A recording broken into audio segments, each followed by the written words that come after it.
ცხინვალი თბილისისთან ახალგორისთვის რაზის მიწოდების საკითხის წამოწევას აპირებს, რას მოიმოქმედებს ოფიციალური თბილისი. ამის თაობაზე რეინტეგრაციის საკითხებში სახელმწიფო მინისტრი კომენტარისგან თავს იკავებს, თუმცა სამხრეთ ოსეთის დროებითი ადმინისტრაციის ხელმძღვანელი დიმიტრი სანაკვევი მეცხრეებთან საუბრისას ამბობს, რომ მთავრობაში ამ საკითხის შესახებ მუშაობა უკვე მიმდინარეობს, რაც მისივე თქმით დადებითად უნდა გადაწყდეს. აქვე რთავაზობ დღევანდელი ცხინვალის ექსკლუზიურ კადრებს, რომელიც სპეციალურად მეცხრე არხისთვის მომზადებული სიუჟეტისთვის რაზეც რეზონანსის ჟურნალისტმა მარი ოთარაშვილმა გადაიღო.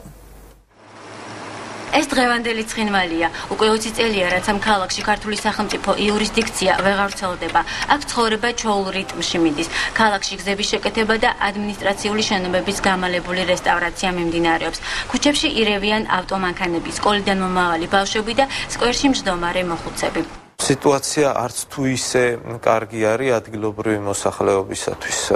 ჩვენ სამოქალაქო საზოგადოების წარმომადგენლებს გვაქვს შეხება და შესაბამისი ინფორმაცია რეალურად როგორც მინიმუმ თუ რა დემოგრაფიული სურათი არის ცხინვალში 2000-მდეც კი უფრო მეტი იყო ოსების რაოდენობა ოსეთში ვიდრე დღეს არის 15000 არის კატასტროფული მაჩვენებელი გარდა ამისა დაახლოებით 10000 რუსი ჯარისკაცი და მათი ასე ვთქვათ ოჯახები 10000 შეადგენენ და პლუს სადღაც 5-6000 ადამიანი არის რომლებიც სამუშაოდ არიან ძირითადად შუა აზიის რეგიონიდან ჩამოსულები. კავკასიური სახლის დირექტორი, რომელიც ქართულ-ოსური დიალოგების ხშირი მონაწილეა, ამბობს, რომ თბილისს ცხინვალთან სამშვიდობო ურთიერთობის წამოსაწყებად არაერთი შანსი აქვს, მათგან ერთ-ერთი ახალგორის რაიონისთვის ბუნებრივი აირის მიწოდება. ამ საკითხის წამოწევას კი ცხინვალი უახლოეს დღეებში აპირებს.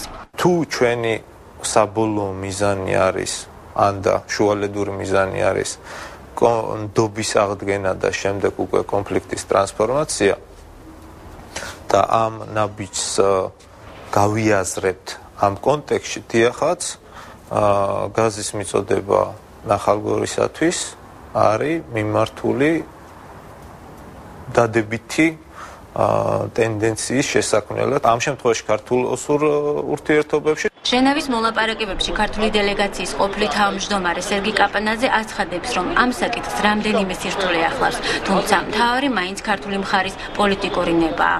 ახალგორს გაზი მიეწოდოს, ამისთვის არის სამი რამე დასაკმაყოფილებელი. ეს იყო წინა ხელისუფლების პოზიცია და მე რატომღაც გონია, რომ ეს პოზიცია შენარჩუნდება ახალი ხელისუფლების მიერაც. ეს არის სამი არის შემდეგი. პირველი არის მართალი ბრძანეთ პოლიტიკური ნება. თუ არ იქნა სპეციალური ნებართვა მიცემული იმ კომპანიისთვის, რომელიც აწოდებს ახალგორს გაზს, ის ვერ განახორციელებს, იმიტომ რომ ოკუპაციის სახელი კანონი გძალავს ეკონომიკურ საქმიანობას ამ ტერიტორიაზე. მეორე ეხება იმას თუ ვინ არის ამ გაზის მომხმარებელი.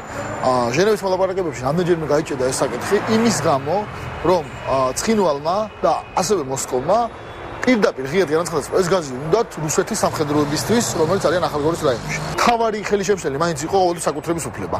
თუ მესაკუთრე მისცემდა ნებას, მაშინ ეს იქნებოდა შესაძლებელი.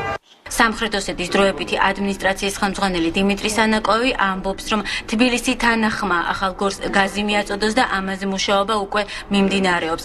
რეინტეგრაციის საკითხებში სახელმწიფო მინისტრის აპარატი კი ჯერჯერობით კომენტარისგან თავს იკავებს. ჩემი აზრით აუცილებელია რომ მოსახლეობა მიიღოს გაზი, იმიტომ რომ ეს ჩვენი მოსახლეობა იქ ცხოვრობს და რაც მთავრობას რაც შეიძლება შესაძლებლობა იქნება, ეს უნდა გავაკეთოს იმ ხალხთან დაკავშირებით. ახალგორის რაიონს თბილისმა გაზის მიწოდება 2008 წლის აგვისტოს ომის შემდეგ შეუწყვეტა.